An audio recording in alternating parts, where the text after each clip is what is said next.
प्रथम सत्र में भी मैंने कहा था कि सत्संग में सिर्फ आने से नहीं होगा, उसको जीवन में उतारने से होगा। सदगुरु कबीर तो इसके लिए कहते हैं, गावे कथे विचारे नहीं अनजाने का दोहा, कहीं कबीर पारस पर से बिना जस पाहन भीतर लोहा। साहब कहते हैं कि गाय खूब साखी चौपाई, दिन रात भजन गाए, संतों के भजन गा रहे हैं, शास्त्रों के शब्द गा रहे हैं, चौपाई गा रहे हैं, लेकिन विचारे नहीं, उस पर विचार नहीं कर रहे हैं। और जब विचार नहीं कर रहे हैं तो दुख मिटता नहीं है। साहब कहते हैं, करहु विचार जो सब दुख जाई। अगर विचार करेंगे तो दुख मिटेगा, विचार नहीं करेंगे दुख नहीं मिटेगा। सिर्फ रटने से, बोलने से, कथनी करने से दुख नहीं मिटता है। विचार करने से, विवेक करने से, उसको आत्मसात करने से, उस पर अमल करने से दुख मिटता है। अन्यथा ये सारे दोहे चौपाई समझो अनजाना ही रहा, अनजाने का दोहा, कि दोहा कह तो दिए, चौपाई कह तो दिए, लेकिन अनजाने बने रहे। जैसे पारस पत्थर के बारे में कहा जाता है कि पारस पत्थर से अगर लोहा का स्पर्श हो जाए तो लोहा सोना बन जाता है, लेकिन बिना स्पर्श के वो पत्थर पाहन भीतर लोहा, जैसे पाहन है, लोहा है, वो लोहा का लोहा रहेगा, पत्थर में रहेगा, कंकड़ में गिरा रहेगा, जहां तहां रहेगा वो लोहा ही रहेगा, उसमें कोई परिवर्तन नहीं आएगा। लेकिन पारस का स्पर्श हो जाए तो कहीं पत्थर के बीच भी गिरा है तो लोग उसको उठा लेंगे। रास्ता चलते कहीं लोहे का कोई छोटा टुकड़ा गिरा है, कोई ध्यान नहीं देगा, कोई उठाने नहीं जाएगा। लेकिन वही टुकड़े के जगह में, लोहे के जगह में सोना का टुकड़ा, चांदी का टुकड़ा दिख जाए तो अगर 5 आदमी एक साथ देखा तो कहेगा पांचों का हिस्सा होगा, हम पांचों देखें। तब वो आदमी नहीं सोचेगा हटाओ, सोना का ही तो टुकड़ा है, क्या उसको देखना। लेकिन नहीं, सोना का ही तो है, सोना कीमती है, महत्वपूर्ण है, हम उसके प्रति तुरंत आकर्षित हो जाते हैं, तुरंत हम उसे पकड़ने लग जाते हैं। लेकिन लोहा है तो कोई आकर्षण नहीं है, ऐसे ही पड़ा है। रास्ते में जाइए स्टेशन, कितने क्विंटलों, लाखों क्विंटल लोहा पड़ा रहता है, किसी का मन होता है कि चलो ले लें। अब कोई कोई बेचने के लिए उसको भी चुरा लेता है, लेकिन आकर्षण नहीं है आपके मन में कि लेके हम गले में धारण करें लोहा को। लेकिन सोना चांदी दिख गया तो आकर्षण होता है। सदगुरु कहते हैं कि जैसे गाना कहना हमारा चलता रहे और उस पर विचार नहीं चले तो हमारा जीवन भी उसी कंकड़ के समान, लोहे के समान है, वो कीमती नहीं है। लेकिन सदगुरु रूपी पारस से जब हमारा जीवन सटता है तब हमारा जीवन भी सोने के भांति कीमती हो जाता है।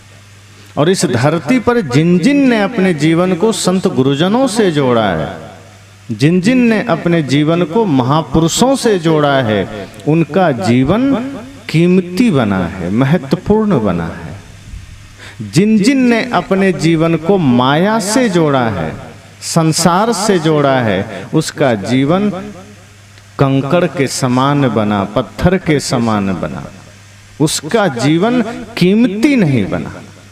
इसलिए साहब कहते हैं सिर्फ कहने से नहीं होगा, चलना भी पड़ेगा, उसको जीवन में उतारना भी पड़ेगा। कहने सुनने के लिए तो पूरी दुनिया है, चारों ओर कहने सुनने का मेला लगा है, लेकिन कही गई बातों पर हम चलते कितना है, बोली गई बातों पर हम चलते कितना है, ये महत्वपूर्ण है। ज्ञान की कमी नहीं है, ऐसा नहीं है कि जो हम बोल रहे हैं वो किसी को पता नहीं।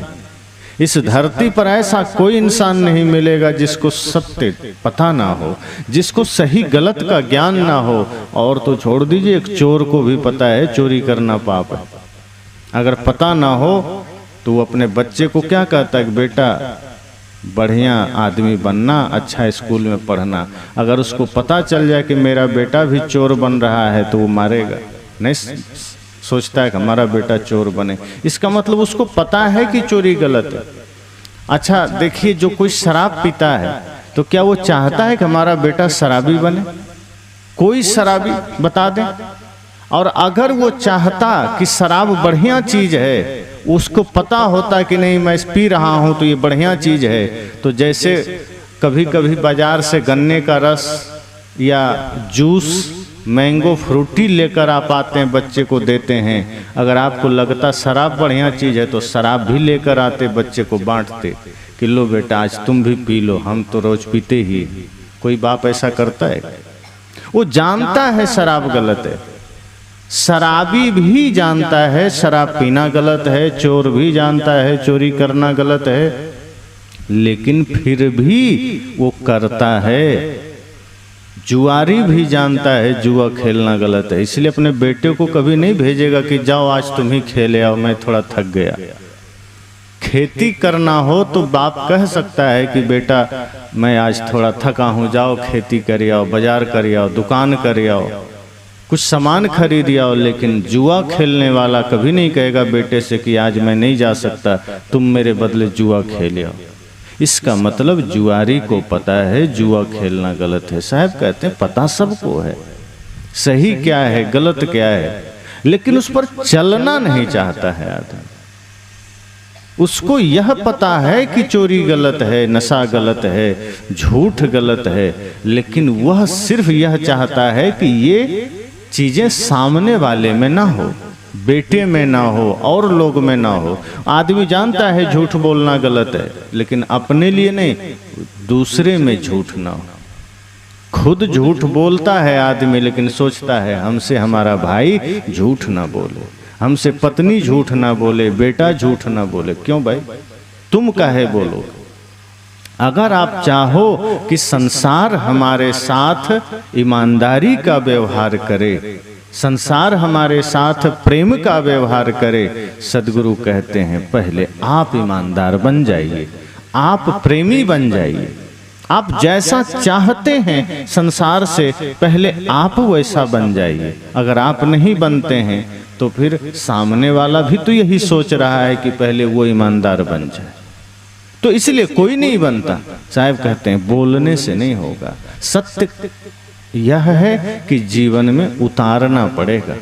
अगर आप चाहते हैं जीवन में शांति, तो जो सत्य है, जो धर्म है, उस मार्ग का अनुसरण करना पड़ेगा। तो ज्ञान की कमी नहीं है। एक शराबी को भी माइक पकड़ा दीजिए, वो घंटों बोल सकता है। साहब कहते हैं ज्ञान की कमी नहीं है, आचरण की कमी है। इस धरती पर एक से एक ज्ञानी हैं, लेकिन आचरण संपन्न कितने हैं? बहुत कम हैं। ज्ञान की कमी नहीं, शब्दों की कमी नहीं, भाषा की कमी नहीं, शास्त्र की कमी नहीं, उस पर चलने वाले की कमी है। साहब कहते हैं उसी की महत्ता है। जो चलता है उसी की महत्ता है, जो नहीं चलता है वो चाहे कितना भी बोले उसका कोई महत्व नहीं। अब कोई आदमी बोले कि नशा नहीं करना है, और पता चले वो कमरा में जाके खुद नशा कर रहा है और आप सबने देख लिया, तो सोचो आपकी श्रद्धा जगेगी? ऐसा कई बार सुनने में आता है कि कई ऐसे कथाकार हैं जो मंच पर जाने से पहले रूम में शराब पीते हैं। एक बार एक आदमी ने देख लिया, कहा अरे महाराज आप तो खुद ही शराब पी रहे हो। तो क्यों पी रहे हो? तो कथा करने के लिए मूड बना रहे हैं शराब पी, मतलब खुद शराब पी रहे हैं ताकि हम बढ़िया से कथा कर सकें। अब वो वहाँ ज्ञान देंगे नशा मत करना, वो ज्ञान देंगे गुटखा मत खाना। सदगुरु कहते हैं नहीं, गावे कथे विचारे नहीं, कि गाओ कथनी भी करो उस पर विचार ना करो, तो फिर ये ऐसे ही है अनजाने का दोहा, फिर ये कोई मतलब का नहीं हुआ। फिर ये दोहा से आप अनजान हैं, अपरिचित हैं, फिर ये सत्य से आप अपरिचित हैं, ये ज्ञान से आप अपरिचित हैं, कोई मतलब नहीं, दूरी है दोनों में। मुख से कुछ और कह रहे हैं, मुख में राम और बगल में छुरी, फिर तो वही बात हो गई। मुख कछु और हृदय कछुआना, कि मुख में तो ज्ञान की बातें हैं, हृदय में छल कपट की बातें हैं। मुख में राम राम है, बगल में छुरी है। अब मुख में राम राम है और भीतर कुछ और चल रहा है, पाप के ख्याल आ रहे हैं, रावण का ख्याल आ रहा है। साहब कहते हैं नहीं, ज्ञानी बहुत हैं लेकिन आचरण संपन्न बहुत कम है। ज्ञान कहने वाले बहुत हैं, धार्मिकों की संख्या बहुत है, पर धर्म पर चलने वाले कम हैं। अब देखिए, कुंभ में मौनी अमावस्या के दिन 5 करोड़ से ज्यादा लोग स्नान किए, 10 करोड़ के आसपास। अब अगर एक तरह से देखा जाए तो सबको धर्म में आस्था है, लेकिन क्या वे 10 करोड़ लोग धार्मिक हैं? कितने लोग उसमें से धार्मिक होंगे जो मांस मछली मदिरा नहीं सेवन करते होंगे, जो बीड़ी तंबाकू गुटखा नहीं खाते होंगे, जो किसी प्रकार का अनाचार कदाचार व्यभिचार नहीं करते होंगे। मैंने कल कहा ही था कि बहुत से तीर्थों में ही आप जाइए तो आप छला जाइएगा, आप ठगा जाइएगा। वृंदावन जाइए, ठगे जाएंगे, और परिक्रमा मार्ग पर आपको बीड़ी तंबाकू गुटखा का दुकान मिल जाएगा।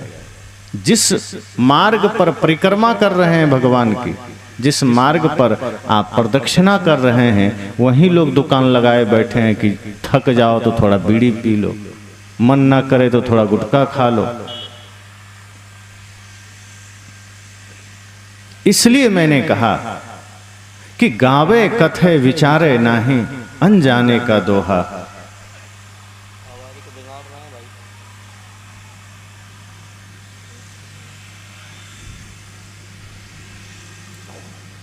कि सिर्फ कहने से नहीं होगा, उस पर करना पड़ता है। घर परिवार समाज में शांति आती कैसे है? जब हम उस पर चलते हैं। एक भी शब्द गुरुजी ने दिया, उस पर चलने का प्रयास करें।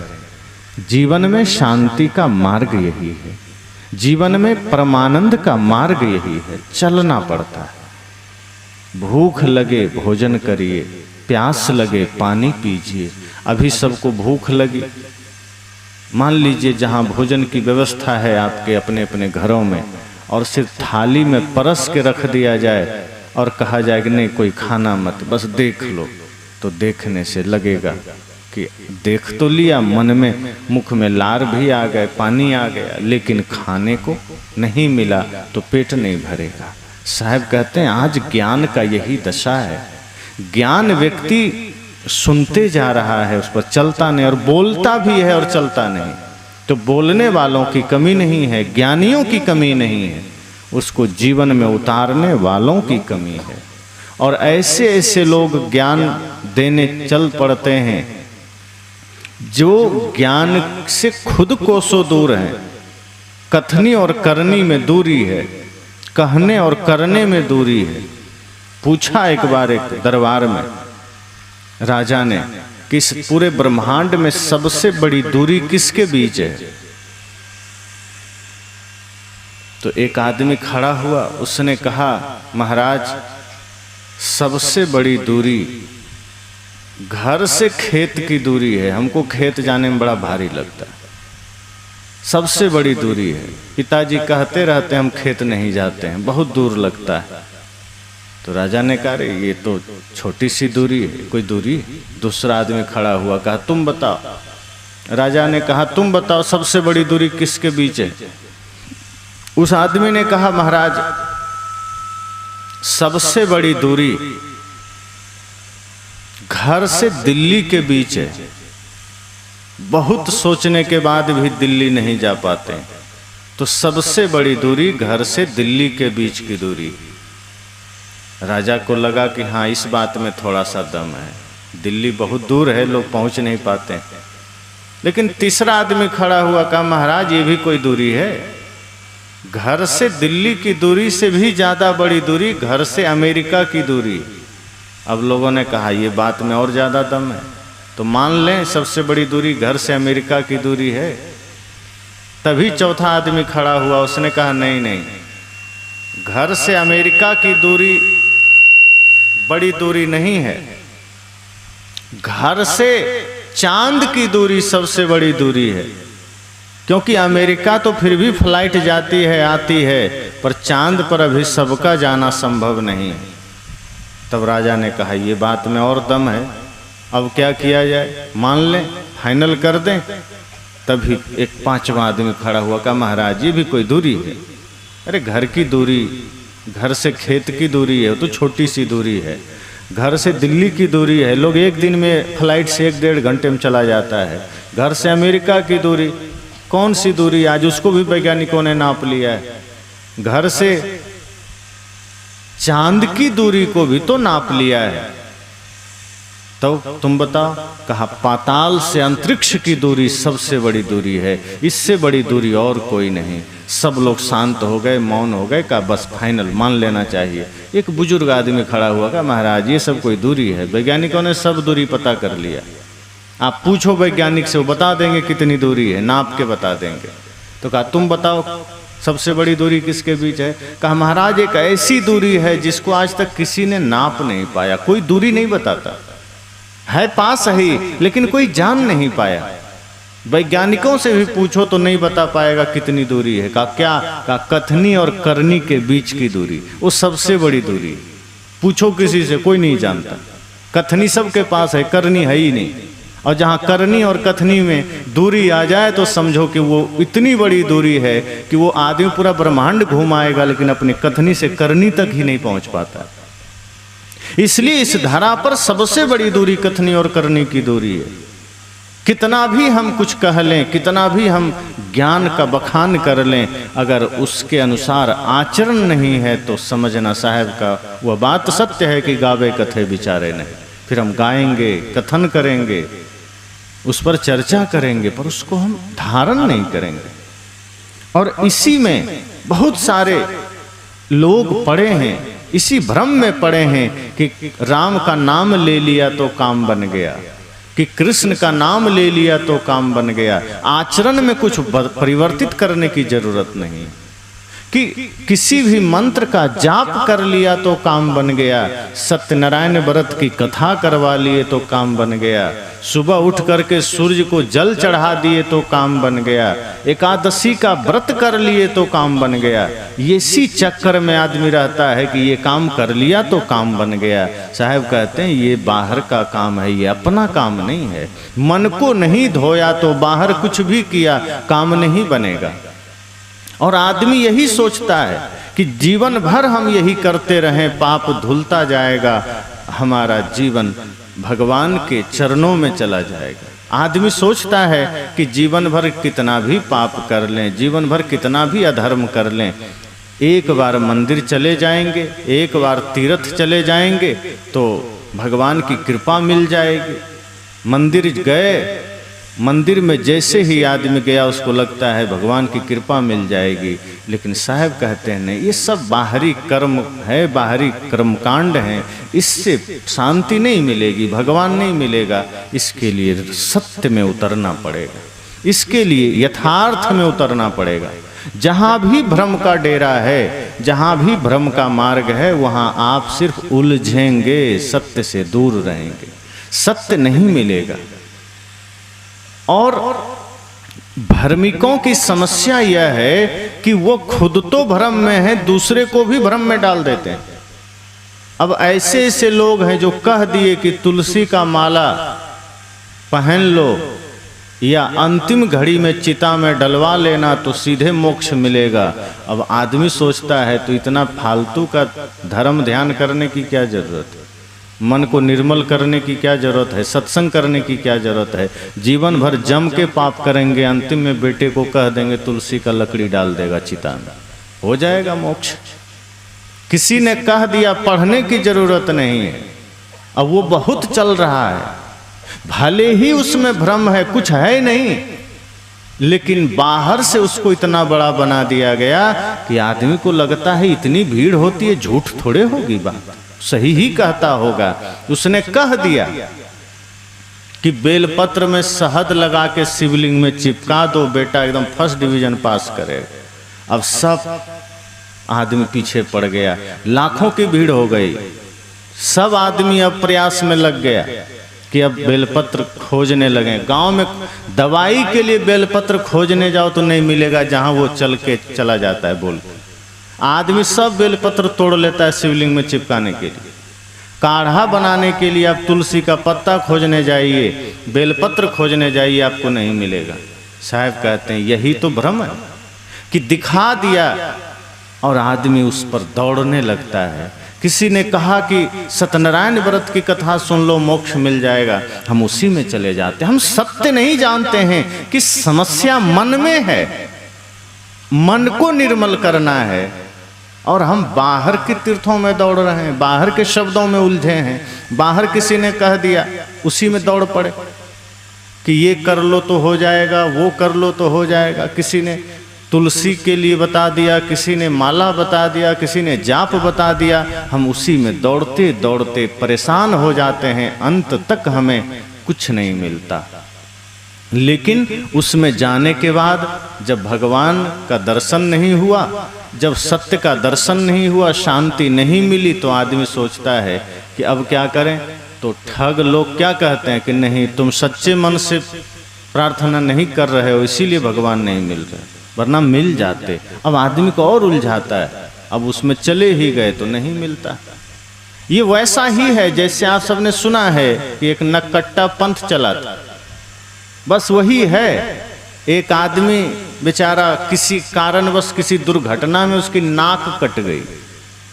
अब नाक कट गई तो जिधर से निकले, अब कोई भी बोले तो और नकटे चाचा कैसे हो, और नकटे भैया कैसे हो, और नकटे ताऊ कैसे हो। अब वो जो भी बोले उसको नकटे जरूर बोले, नकटे।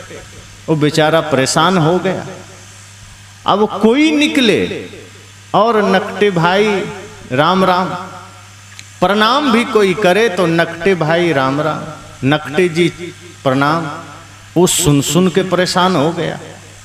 अब कोई आदमी बगल में, एक आदमी ने दूसरे से कहा अरे नकटे मत कहो, तो उसे लगा कि ये मेरे पक्ष में है, ये रोक रहा है।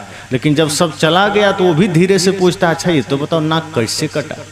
उसको लगा कि ये भी बेइज्जती कर रहा है, जो देखो वही नकटे भाई, नकटे चाचा, नकटे ताऊ, नकटे भैया। वो सुन सुन के परेशान हो गया। जिधर निकले नकटे चाचा, और बताओ। उसे लगा कुछ तो उपाय निकालना पड़ेगा। अब वो बन गया साधु। कहा अब ऐसे ठीक नहीं, अब साधु बन जाना है। लेकिन अब साधु बन गया तब भी नकटे बाबा राम राम। अब उसे लगा कि अब भी समस्या है। अब जहां मिले और नकटे बाबा पाए लागी। वो कहा ये समाधान नहीं हुआ, बाबा बन गए पर ये नाक वाला समस्या रह गई। तब कुटिल योजना सूझी उसकी। अब एक दिन किसी ने पूछा बाबा नकटे भैया, नकटे बाबा राम राम, ये तो बताओ नाक कैसे कटी। कटी थोड़े है, हमने खुद ही काटी। लोगों ने कहा है का यही तो बाधा थी। कहा किसमें? कहा भगवान के दर्शन में बड़ी बाधा हो रही थी, इसलिए नाक ही काट दिया। कहा भगवान के दर्शन में? कहा जब भी नेत्र बंद करके ध्यान में बैठते थे नाक सीध में आ जाती थी, भगवान का दर्शन ही नहीं होता। कहा ये आपको कैसे पता चला? करे पागल जानते नहीं हो, रात में सपने में भगवान आए थे। उन्होंने कहा कि तुम इतनी मेरी पूजा करते हो, प्रार्थना करते हो, लेकिन तुम कुछ देते नहीं हो, समर्पित नहीं करते हो। तो मैंने कहा कि बोलिए भगवान क्या समर्पित कर दें, बोलिए आपके लिए तो गर्दन हाजिर है। भगवान ने कहा नहीं, गर्दन नहीं चाहिए, बस तुम अपनी नाक दे दो। नाक दे दोगे तो मैं सदा तुम्हारे पास रहूंगा, फिर तुम मुझे कहीं भी दर्शन कर सकते हो। और भगवान के दर्शन के लिए नाक कटाना कौन सी बड़ी बात है? मैंने कटवा दी। तो कहा दिखते हैं भगवान? कही देखो पास ही खड़े हैं। कहा हमें तो नहीं दिख रहे, नाक कटाओ दिख जाएंगे, अभी दिख जाएंगे। उसने कहा दिख जाएंगे? कहे बिल्कुल, हमारी तो अगल बगल ही रहते हैं भगवान। नाक कटी कि उसी समय से भगवान दिख रहे हैं। तो सामने वाला एक आदमी ने कहा कि अगर थोड़ा सा नाक कटाने के बाद भगवान दिख जाए तो हमारी भी काट दो। कहा कटा लो। नाक काट दिया। अब कहा हमें तो नहीं दिख रहे। कहा हमें भी नहीं दिख रहे। तो काहे कटवाया? कहा तो जाकर तो दूसरों को बता दो कि नहीं दिख रहे। कहा अब बताएंगे बेइज्जती होगी। कहते तो तुम भी बताओ दिख रहे। तो वो भी चिल्लाने लगा कि हमें भी भगवान दिख रहे हैं, नाक कटाने से भगवान दिख रहे हैं। तो अब एक से दो हो गए। पहले एक कहते थे कि नाक कटाओ तो भगवान मिलेंगे, अब नाक कट्टा पंथ ही चला दिया उसने। पहले उस नाक के वजह से बेइज्जती होती थी, अब चेले बनने लगे कि भैया हमारा भी नाक काट दो, हम भी भगवान का दर्शन करेंगे। अब 1 से 2 हो गए, अब दूसरा ने खूब प्रचार किया। जैसे सोशल मीडिया का जमाना है, किसी बात का प्रचार हो तो धरती पर तुरंत बात फैल जाती है। समझो कि दूसरे ने उसकी पूरा वायरल कर दिया। जहां जाए, अरे ये नाक बड़ी बाधा थी, हमारे गुरुजी ने नाक काट दी, भगवान अब सामने ही रहते हैं। कहीं भी बैठो तो भगवान हटते ही नहीं है, सामने ही रहते। तो तीसरा आदमी ने कहा इतना सरलता से भगवान मिलेंगे? कहा बिल्कुल। कहा हमरा भी काट दो, उसका भी काट दिया। कहा दिखते नहीं? कहा किसी को नहीं दिखते, पर अब क्या करोगे? तो कहा दूसरों को समझाओ कि दिखते हैं और कटवा लो ना। तो 3 से फिर 300 हो गए, 3000 हो गए, नाक कटते चली गई, लेकिन भगवान किसी को नहीं दिखे। अब वो उसमें से कोई हिम्मत भी ना कर सके कि कह दें कि नहीं दिखता। अब कोई कहे तो अपनी बेइज्जती, नाक तो कट गई, अब नाक तो जुट नहीं सकती है। लेकिन एक आदमी हिम्मत किया कि नहीं, इसका पर्दाफाश करना पड़ेगा। ये भ्रम है, ये पाखंड है, ये सिर्फ लोगों को छल रहा है। नाक कटने से कहीं भगवान दिखता है? अरे बुरे विचार को काटो, अपने भीतर के बुराई को काटो, अपने मन के कलुषित भावनाओं को काटो। ये नाक काट रहे हो। एक आदमी ने हिम्मत किया और जाके बताया कि मेरी कटी तो कटी, लेकिन मैं दुनिया की नहीं कटने दूंगा, और को भ्रम में नहीं पड़ने दूंगा। यही बात संत कहते हैं कि जो भ्रम में एक बार पड़ गया, फिर वो और भ्रम का विस्तार करता है। जो अंधकार में पड़ गया, फिर वो अंधकार का विस्तार करता है। जो अज्ञानता में पड़ गया, वो अज्ञानता का विस्तार करता है। लेकिन कोई कोई उसमें से सत्य को समझ गया, फिर वही बाहर आकर कहता है कि नहीं नहीं, मैंने सब जान लिया है, मैंने सत्य को देख लिया है, अब कहीं कुछ नहीं है भ्रम के सिवा, अज्ञानता के सिवा, अंधकार के सिवा। इसलिए इस अंधकार में मत पड़ना। मन निर्मल करेंगे तो सब मिलेगा। ये परमात्मा नाक कटाने से नहीं मिलेंगे। ये सत्य की प्राप्ति सिर्फ राम का नाम लेने से नहीं होगा। सत्य की प्राप्ति, परमात्मा की प्राप्ति, परम आनंद की प्राप्ति मन को पवित्र करने से होगा। और मन को पवित्र नहीं करो तो जितना भी बाहरी कर्मकांड करते रहो, कुछ मिलने वाला नहीं है। सिर्फ ठग विद्या चल रही है संसार में। जहां भी जाओ आदमी कहता है मेरे पास आओ, मैं डायरेक्ट स्वर्ग भेज दूंगा। कोई कहता है मैं मोक्ष दे दूंगा, कोई कहता है मैं जीवन के सारे दुख हर लूंगा। सदगुरु कहते हैं ये सारे सुख दुख हमारे कर्म के अनुसार होते हैं, और अगर हमने कर्म ठीक किए तो सुख मिलेंगे, कर्म गलत किए तो दुख मिलेंगे। दूसरा कोई नहीं कर सकता। लेकिन लोग समझा देते हैं कि नहीं, ये भगवान की माया है, हम मंत्र देते हैं, इसका जाप कर लेना, भगवान की माया खत्म हो जाएगी। पर राम जी से जब लोगों ने कहा कि आपको मंथरा और माता कैकेयी के वजह से दुख हुआ, पीड़ा हुई, तो राम जी ने साफ मना कर दिया कि नहीं नहीं, माता को दोष मत दो, मंथरा को भी दोष मत दो। किसी के वजह से मुझे दुख नहीं मिला, दूसरों के वजह से मैं जंगल नहीं आया हूं। तो काहुन को सुख दुख कर दाता, निज कृत कर्म भोग सुनु भ्राता। उन्होंने कहा लक्ष्मण से कि लक्ष्मण दूसरे दोषी नहीं है इसमें, ये मत सोचना कि दूसरे के वजह से दुख मिल गया और जब चाहें तो पूजा करके हम सुख पालेंगे। राम जी ने कहा नहीं, ये निज कृत कर्म है, अपने ही द्वारा किया गया कर्म है जिसका फल हम आज पा रहे हैं, और इसे कोई मिटा नहीं सकता है। मिटाने का उपाय हमें ही करना है, दूसरा कुछ नहीं कर सकता। ये सस्ता सरल उपाय नहीं है कि कहीं जल चढ़ा दो काम बन जाएगा। ये सिर्फ भ्रम है, और ये चारों तरफ भ्रम फैला है। इसलिए भ्रम से मुक्ति का मार्ग हमें खोजना है, उस ज्ञान के मार्ग पर हमें चलना है। बैठे रहने से कुछ नहीं होगा कि बैठे हैं और भगवान का नाम लिया काम बन गया, बैठे हैं परमात्मा के शरण में चले गए कि मंदिर चले गए और काम बन गया, कि कुछ भी धार्मिक अनुष्ठान करा लिए, एकादशी व्रत रह लिए और काम बन गया। साहब कहते हैं सब बाहरी क्रिया है, इससे कुछ नहीं होगा। मन की शुद्धि चाहिए, मन की निर्मलता चाहिए, क्योंकि संसार में सारे उपद्रवों का कारण आपका मन है। आपस में जो झगड़े हैं, विवाद हैं, एक दूसरे के साथ जो कुछ भी गड़बड़ व्यवहार हुआ है, उसका श्रेय मन को जाता है, मन के वजह से। और जब मन को हम साधते हैं तो सब सही हो जाता है। हम बाहर कितना भी यत्न करते रहें,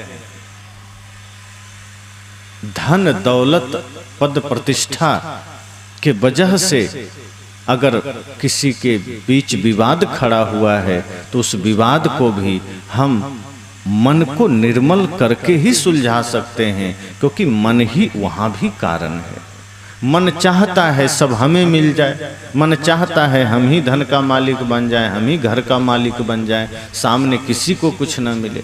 एक सज्जन मुझे फोन किए, उन्होंने कहा गुरुजी आपका विचार सुना हूँ, बड़ा आनंद मिला, लेकिन एक समस्या है कि मेरा छोटा भाई सारा जमीन जो बाद में खरीदा गया है वो मुझे देना नहीं चाहता है, क्या करें। मैंने कहा आपका मन क्या कहता है? कि हम समझ नहीं पा रहे हैं, जमीन है वो कहता है सब हम ही रखेंगे। तो हमने कहा छोड़ दो, भाई ही तो है, विवाद क्यों करना। आपके पास खाने भर का है कि नहीं? कहा है।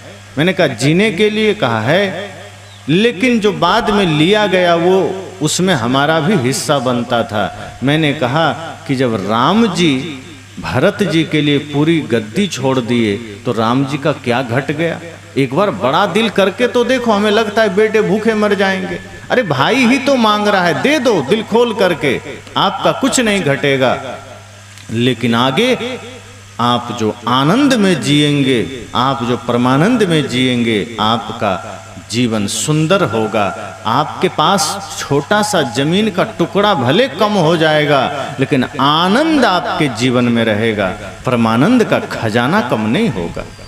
तब उन्होंने कहा जी गुरुजी हम यही करेंगे।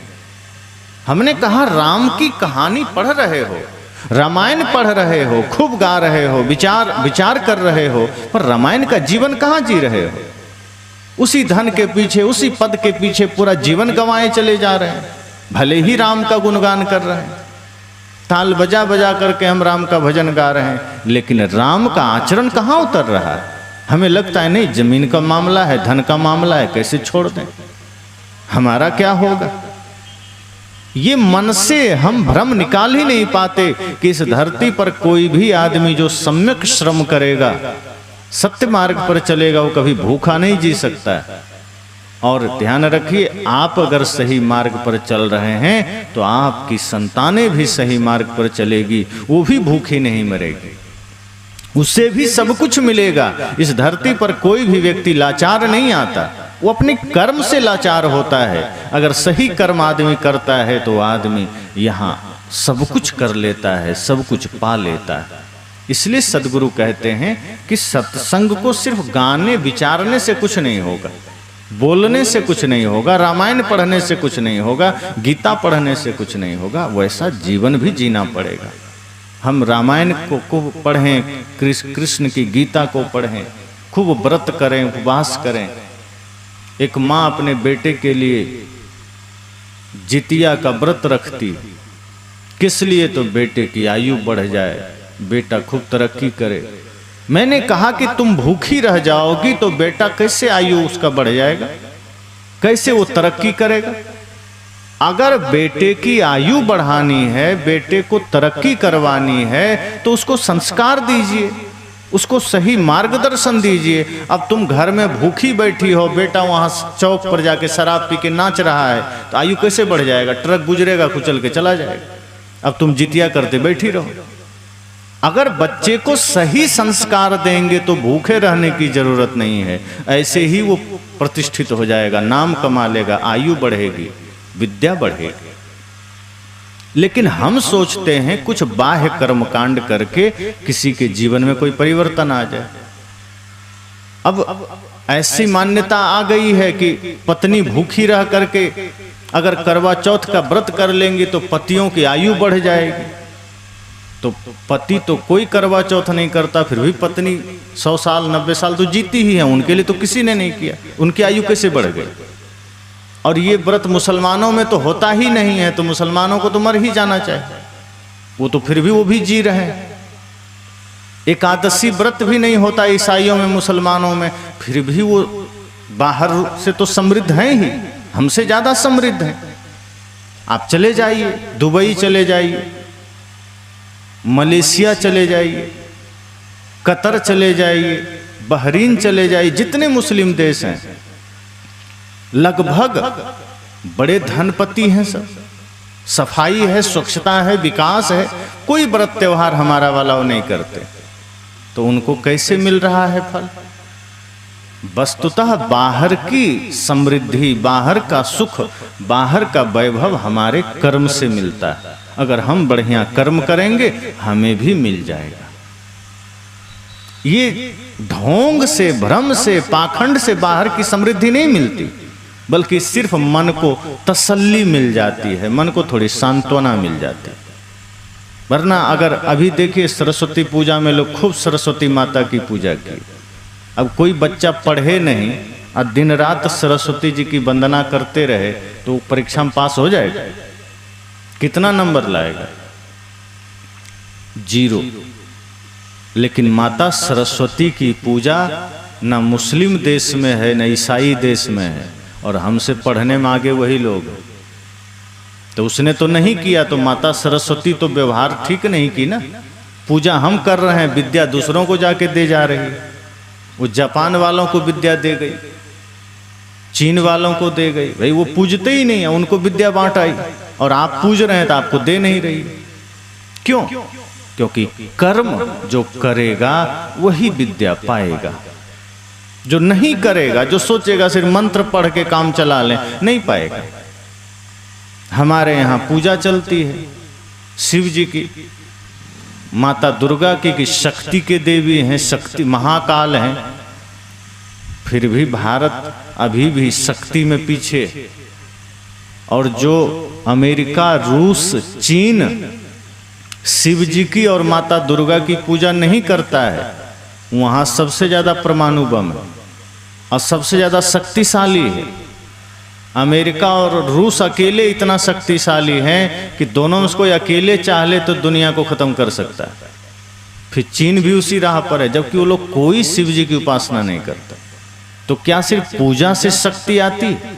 अगर पूजा करने से शक्ति आती तो भारत हर दिशा में आगे रहता, विद्या में, धन में। धन भी देखो हमारे पास कम है, जबकि लक्ष्मी जी की पूजा हम ही लोग करते हैं, गणेश जी की और लक्ष्मी जी की। उस हिसाब से तो भारत से धनी कोई होता ही नहीं, लेकिन धन में जापान आगे है, अमेरिका आगे है, मुस्लिम देश आगे है। सदगुरु कहते हैं बाहरी पूजा का भ्रम जाल से निकलना पड़ेगा। हम उसमें पड़ जाते हैं, किसी ने बता दिया उसी शब्द के पीछे चले गए, लेकिन हम अपने जीवन में आचरण में सत्य को उतार नहीं पाते हैं, अपने कर्म को बदल नहीं पाते हैं, अपने जीने के ढंग को नहीं बदल पाते, हम अपने मन को निर्मल नहीं कर पाते। हम अव्यवस्था में जीते हैं और सोचते हैं कि जो भी है, जैसा भी है, दिन रात मारा मारी भागम भाग में जीते रहें।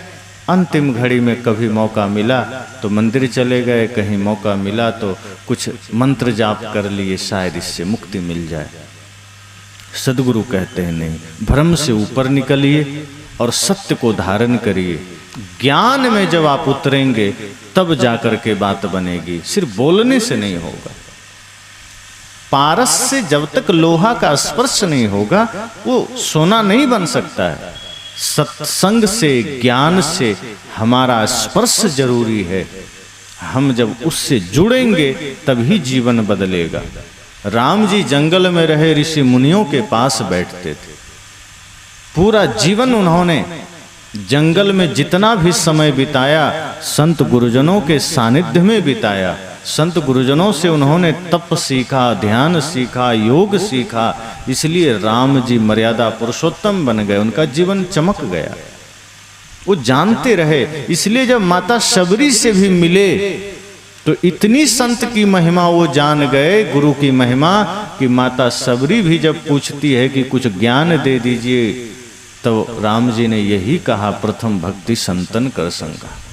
राम जी ने वहाँ ये नहीं कहा कि पहली भक्ति ये करना कि शिव जी के मंदिर चले जाना, कि कोई मंत्र जाप कर लेना, कि मेरी पूजा कर लेना।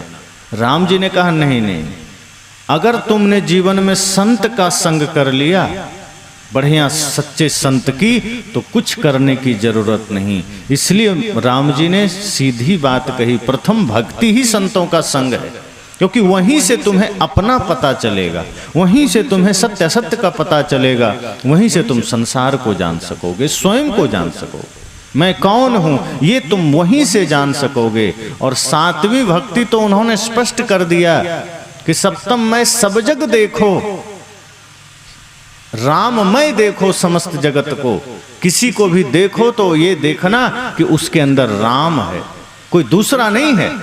घृणा मत करना किसी से, नफरत मत करना किसी से, किसी को देख करके ईर्ष्या मत करना, सबके भीतर मेरा ही रूप देखना। लेकिन हे माता, अगर कहीं संत मिल जाए तो मोते संत अधिक करी लेखो।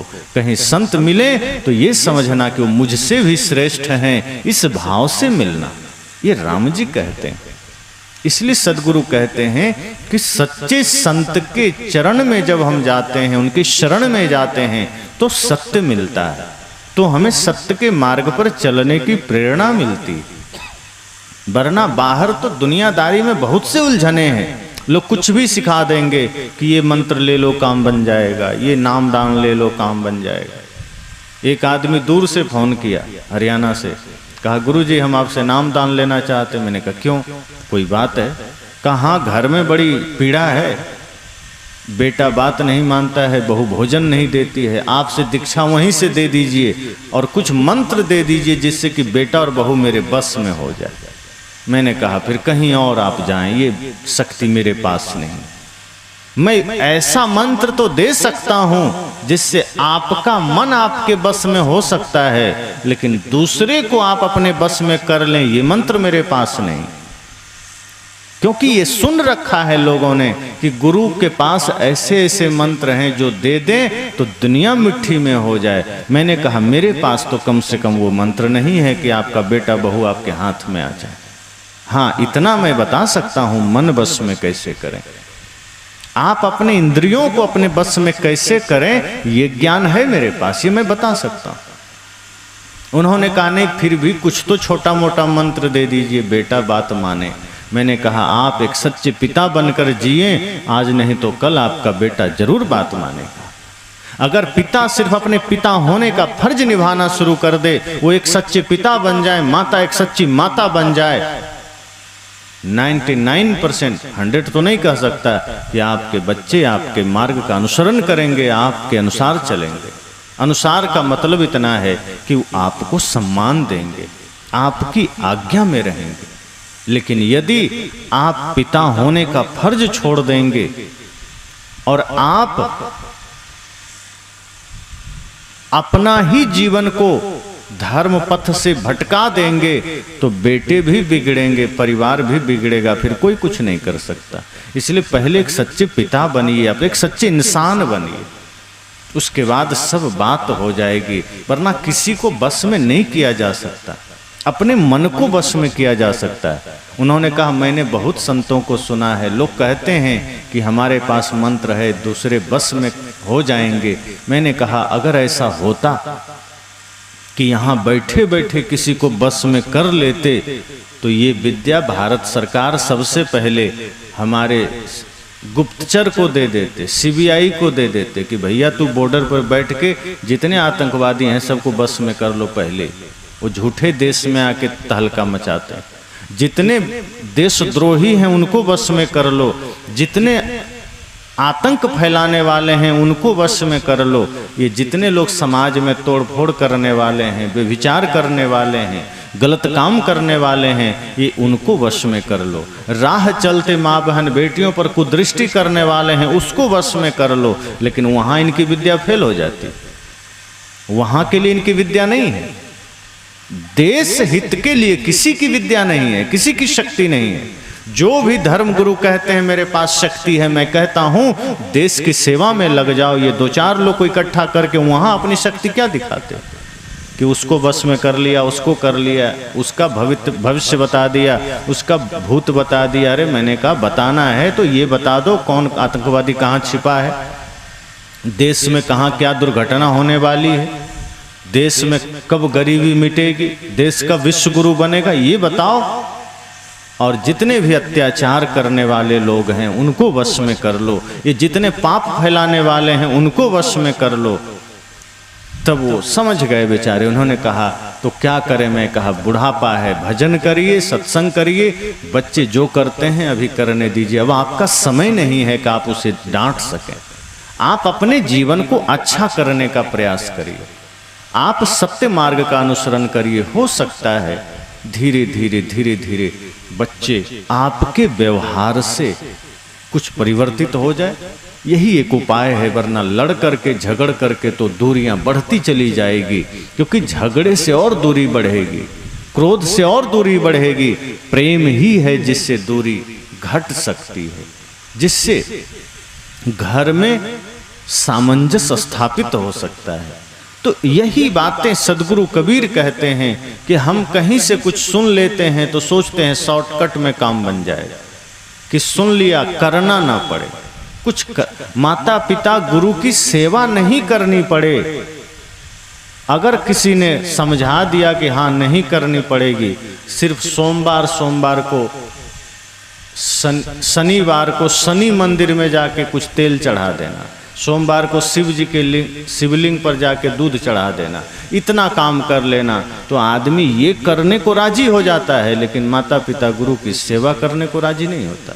वो सोचता है सेवा न करनी पड़े, माता पिता की आज्ञा न माननी पड़े, धर्म का अनुसरण न करना पड़े, गुटखा न छोड़ना पड़े, बीड़ी न छोड़ना पड़े, शराब न छोड़ना पड़े, व्यभिचार न छोड़ना पड़े और काम बन जाए। ये शॉर्टकट आदमी खोजता है। और ऐसे धर्मगुरु बैठे हैं जो शॉर्टकट दे भी देते हैं कि कोई बात नहीं मैं दे रहा हूँ। बहुत ऐसे पंथ है जहाँ कहते हैं मांस भी छोड़ने की जरूरत नहीं। और आदमी जब ये सुन लेता है कि हाँ मांस छोड़ने की जरूरत नहीं है, तो मन तो पहले ही राक्षस है, वो और जम के मांस खाता है और वहाँ से उसको सर्टिफिकेट भी मिल जाता है, ये लो मैंने दे दिया, अब तुम्हें कोई पाप नहीं लगेगा। मांस खाओ, मछली खाओ, मदिरा पियो, बस हमारे यहाँ आते रहो, समय समय से कुछ रुपया भेंट करते रहो, तुम्हारा काम बन जाएगा, अपना काम बने। और इसी में भीड़ इकट्ठी हो जाती और वहीं पर आपको भीड़ मिलेगी। और एक चीज जानिए कि जहाँ भीड़ ज़्यादा इकट्ठी होने लग जाए लाखों करोड़ों की संख्या में, तो वहाँ जरूर भ्रम जाल है। सत्य जहाँ बढ़ता है वहाँ भीड़ थोड़ी कम होती है। सोना चांदी के दुकान पर थोड़े कम लोग पहुँचते हैं, लेकिन सब्जी मंडी हो, लोहा लकड़ का दुकान हो, भीड़ लगी रहेगी। इसी तरह से सदगुरु कहते हैं सांचे का कोई गाहक नाही, झूठे जगत पतीजे जी, ऐसी है दीवानी दुनिया भक्ति भाव नहीं बूझे जी। साहब कहते हैं सत्य का गाहक बहुत कम है। ढोंग की बात शुरू कर दें तो ये मैदान कम पड़ जाता है। अगर हम लोग भी अभी छल कपट वाला शुरू कर देते कि बस 1 मिनट में मुक्ति दे रहे हैं, और आप लोग थोड़ा सा 2-4-10 को पंपलेट छाप देते, आपको मुश्किल हो जाता भीड़ संभालना, पुलिस लगानी पड़ती। क्योंकि सस्ता नुस्खा हर आदमी को चाहिए, वो चाहता ही यही है, सत्य नहीं चाहता है आदमी। जहां से इस तरह से छल की बातें हो जाए, ढोंग की बातें हो जाए, आदमी पहुंच जाता है। सांचे का कोई गाहक नहीं, सत्य का ग्राहक कोई नहीं है। सन्मार्ग पर कोई नहीं चलना चाहता, सत्य को कोई जीना नहीं चाहता, बस साइड से काम बन जाए, हमको धर्म पर न चलना पड़े, मेहनत ना करनी पड़े, दान ना करना पड़े, माता पिता गुरु की सेवा ना करनी पड़े, ये सब कुछ करने की जरूरत नहीं है। और ये किए बिना ही फल मिल जाए। अब हमने किया नहीं कर्म और हम फल की इच्छा रख रहे हैं। हमने किया नहीं धर्म का काम और धर्म का परिणाम चाहते हैं। मन को साधा नहीं और सोचते हैं कि घर में कृपा बरस जाए। सदगुरु कहते हैं कि ये सिर्फ बाहर के पाखंड हैं, ये गाने बोलने चलने से कुछ नहीं होगा। आप कितना भी दौड़ दौड़ के मंदिर जाइए, तीर्थ जाइए, नहीं होगा। कितना भी शब्द रटिए, कुछ नहीं होगा। उसको उतारना पड़ेगा। हमारे जीवन की समस्या मन से है, मन के वजह से है। मन को साधना पड़ेगा। कोई भी धर्म गुरु कह दे कि कुछ करने की जरूरत नहीं है, बस हम दे रहे हैं मंत्र, जाप कर लो, समझ जाना वो ठग है। अगर कोई ऐसा कहता है कि मेरे मंत्र से तुम्हारा सब पाप कट जाएगा, समझ जाना वो ठग रहा है, वो खुद पाप में है। पुण्य इतना सरल नहीं है, पुण्य इतना साधारण नहीं है कि किसी मंत्र से प्राप्त हो जाए। पुण्य आपकी साधना, आपकी तपस्या से प्राप्त होता है। दिन रात मन को निर्मल बनाने से प्राप्त होता है। पल पल जीवन को तप में, ध्यान में, योग में लगाते हैं तब पुण्य मिलता है। एक एक जीवों पर दया करुणा का भाव हो जाता है तब पुण्य मिलता है। माता पिता गुरु में श्रद्धा जगती है तब पुण्य मिलता है। राष्ट्र की सेवा में हम आगे बढ़ते हैं तब पुण्य मिलता है। और भूखे को भोजन, प्यासे को पानी देने के लिए जब हम निस्वार्थ भाव से खड़े होते हैं तब पुण्य मिलता है। पुण्य इतना सरल नहीं कि कोई मंत्र जपे और पुण्य मिल गया, कि गुटखा खा रहे हैं और राम राम बोल रहे हैं, कि मांस खा रहे हैं और ओम नमः शिवाय बोल रहे हैं। तो ऐसे मतपंथ भी हैं जो कहता है मांस मत छोड़ो, भाई से झगड़ा करते हो चिंता नहीं करना, मैं हूं ना। मदिरा पी रहे हो पियो, एक बोतल पीते हो 2 पियो, कोई हर्ज नहीं, हम सब ठीक कर देंगे। समझ जाना सिर्फ ठग विद्या है। सदगुरु कहते हैं कि गावे कथे विचारे नहीं। गाओ कितना भी, कथनी कितना भी करो, विचार नहीं करो तो कुछ नहीं, कोई मतलब का नहीं। इसलिए सत्संग का अर्थ यही है। मैंने प्रथम सत्र में भी कहा कि इसमें खुद को उतार दीजिए, और जब आप अच्छी तरीके से सत्संग में उतर जाएंगे तब सत्संग आपके भीतर उतर जाएगा। फिर आप घर में हैं, कहीं भी हैं, सत्संग है। अर्थात मूल काम यही है कि मन को साधना है। ये 3 दिन के सत्संग में हम इसी चीज को परिपक्व रूप से जान लेंगे कि मन को साधे बिना एक कदम हम नहीं चल सकते, और जो भी कदम फिर बढ़ेगा तो फिर वो अनाचार की ओर जाएगा। जब हम मन को नहीं साधते हैं तभी तो हिंसा में जाते हैं, क्योंकि मन जब मालिक होता है तो तभी हमको वो गलत में ले जाता है, तभी वो हमें छल कपट में ले जाता है। लेकिन साहब कहते हैं जब मन को हम साध लेते हैं तो सधा हुआ मन आपको भक्ति में ले जाता है, आपको सत्य में ले जाता है। इसलिए साहब ने कहा है मन एक ही है, कबीर मन तो एक है, भावे तहाँ लगाओ, भावे गुरु की भक्ति करो, भावे विषय कमाओ। सदगुरु कबीर कहते हैं मन एक ही है, उसे चाहे विषयों में लगा दो, पाप में लगा दो, और चाहे तो भक्ति में लगा दो। अगर विषयों में लगाएंगे तो वो मन आपके जीवन में दुख इकट्ठा कर देगा, और अगर गुरु की भक्ति में लगाएंगे तो आपको क्षण क्षण में आनंद भर देगा। इसलिए हम सब सजग रहें, सचेत रहें। सद्गुरु संतों का मार्ग यही कर्म का मार्ग है, सत्कर्म का। बल्कि कर्म अगर सिर्फ कह देंगे तो बात बिगड़ जाती है। अगर कर्म ही पूजा है तो एक आदमी ने एक बार कह दिया कि हम भी तो कर्म करते हैं, चोरी करते हैं तो कर्म ही ना करते हैं तो पूजा हो गई। मैंने कहा नहीं, कर्म ही पूजा है, लेकिन सत्कर्म उसमें होना चाहिए। ये नहीं कि नशा कर रहे हो, चोरी कर रहे हो तो पूजा हो गया। सिर्फ कर्म करने की बात नहीं है, सही कर्म करने की बात है, पवित्र मन से करने की बात है। तो जब हम मन को पवित्र करते हैं तब हमारा हर कर्म समझो पूजा बनता है।